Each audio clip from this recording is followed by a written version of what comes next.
여러분, 안녕하십니까? 오늘 우리는 조직신학 13장을 통해 우주를 다스리시는 하나님의 완전한 의지와 전능, 그리고 피조물이 마땅히 돌려야 할 영광에 대한 깊이 있는 통찰을 함께 나누고자 합니다. 김대진 목사님의 강해를 통해 하나님의 놀라운 속성들을 탐구하는 시간이 되기를 바랍니다. 먼저 하나님의 의지에 대해 살펴보겠습니다. 하나님의 의지는 우주 안에서 일어나는 모든 일과 피조물의 활동을 승인하고 결정하는 절대적인 속성입니다. 모든 만물은 하나님의 주권적인 뜻에 의해 창조되고 유지되며 심지어 우리가 겪는 고난조차도 하나님의 섭리 안에 포함되어 있습니다. 이는 하나님의 계획하심이 얼마나 광대한지를 보여줍니다. 하나님의 의지는 크게 필연적 의지와 자유의지로 나눌 수 있습니다. 필연적 의지는 하나님 스스로 완전하게 존재하시는 본성에 따른 의지이며, 자유의지는 우주를 창조하시고 인간을 속량하시기로 한 전적인 자유로운 선택을 의미합니다. 즉, 창조와 구원은 강요된 것이 아닌 하나님께서 기쁨으로 행하신 주권적 결정이라는 점을 기억해야 합니다.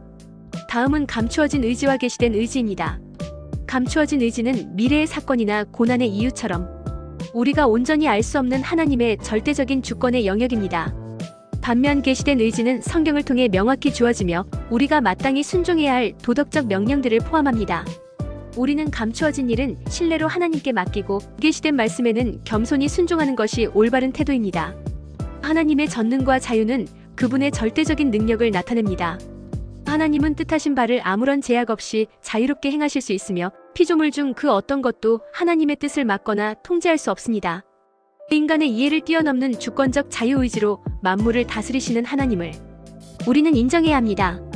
하지만 하나님의 전능함은 무조건 모든 것을 할 수 있다는 뜻이 아니라 거룩한 의지를 행하는 능력을 의미합니다. 하나님은 거짓말이나 악행 등 자신의 성품에 모순되는 일을 결코 하실 수 없습니다.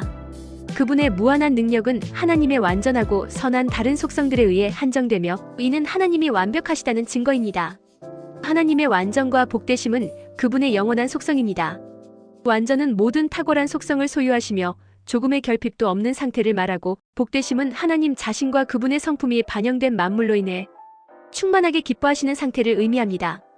우리가 모든 선의 원천이신 하나님을 기뻐할 때 비로소 가장 큰 복과 평안을 누리게 됩니다. 하나님의 아름다움과 영광에 대해 말씀드리겠습니다. 아름다움은 하나님이 가지신 모든 바람직한 성질의 총합이자 완전함의 긍정적인 표현입니다. 그리고 영광은 하나님의 자기 계시와 임재를 둘러싸는 눈부시고 창조된 빛입니다.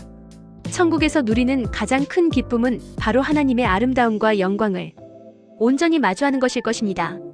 오늘의 학습 내용을 요약해 보겠습니다. 우리는 하나님께서 자유의지로 세상을 창조하시고 모든 일을 주권적으로 통치하신다는 것을 배웠습니다. 또한 감추어진 뜻을 억지로 풀기보다 계시된 뜻에 겸손히 순종해야 함을 기억해야 합니다.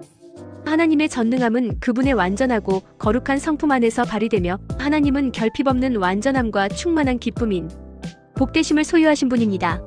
마지막으로 피조물이 마땅히 돌려야 할 최고의 찬사는 하나님의 아름다움과 영광임을 깨달아야 합니다.